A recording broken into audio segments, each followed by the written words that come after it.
Okay, so now we're going to look at how to do a two-sample t-test. And here we're talking about two independent samples first. So basically this is the first example in lectures. The data set's called lichen1.csv. We already read it in when we looked at box plots.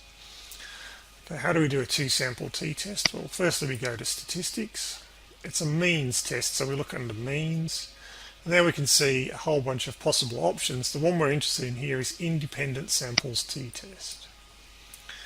Okay, it's already highlighted because there is only one side variable and one response variable. So if we go back and look at the data,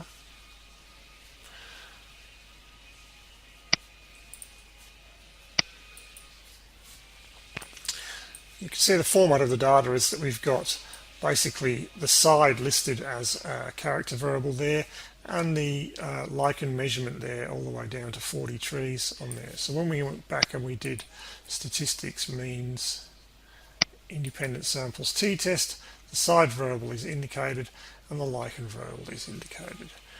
Now under the options tab we get to choose the alternate hypotheses, two-sided, that means not equal to, the difference is less than 0, the difference is greater than 0, that's the difference in population means. Here at the top, so it's highlighting that the difference is north minus south, okay, which is the way it was in lectures. Okay, so remember that is relevant when you're looking at these two one-sided alternatives. There's a confidence level, so like the other t-test, this will produce a confidence interval as well for free, essentially, and we'll just leave that at 95 at the moment, 0.95. Are we going to assume equal variances? Well, let's assume yes for the moment. So we need to change that to yes, assuming equal variances. Okay, so this is exactly as we did in lectures, the first test. We click OK.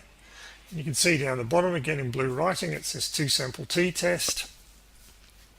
We've got the lichen by side, the t-statistic, which is minus 4.8243, which is pretty close to what we got in lectures, give or take some numerical error. The degrees of freedom of the t-statistic, there it says 38, and the p-value, which is 2.295 times 10 to the minus 5. Okay, it tells us that the alternate hypothesis was that the true difference in means is not equal to 0, and 95% confidence interval for that difference, again, which is the same as in lectures, give or take some numerical error. At the bottom, we've got the means for the north and south groups separately. Okay. Now let's suppose we actually wanted that to be a two-sided, one-sided test. Okay, so we go back to means, we look at independent samples t-test. Those are going to be the same. I'm just going to, in options, change it now to say that the difference, my alternate is that the difference is negative, so that the mean for north minus the mean for south is negative. Okay, leave equal variances the same and click OK.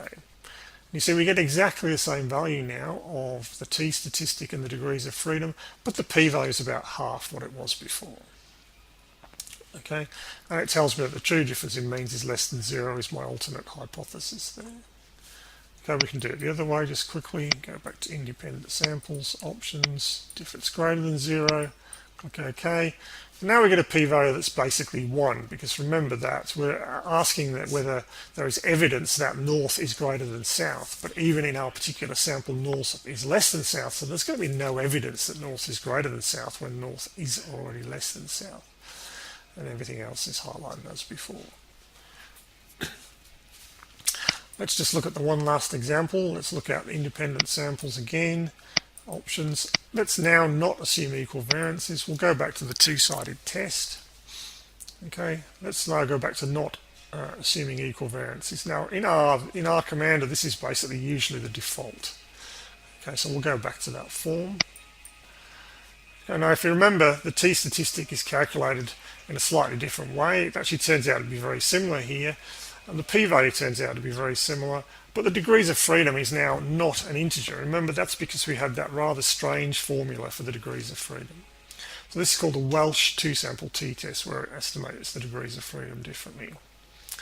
All right, and it comes out with a non-integer degrees of freedom, which is fine for computers to calculate that thing. All right, now in this case, they're all very close to what they were before. The degrees of freedom is close to 38. It's not the same, because in that actual data set, the sample standard deviations are quite close anyway, so it looks like the assumption of equal standard deviations was reasonable for this data. Okay, that's a two-sample t-test.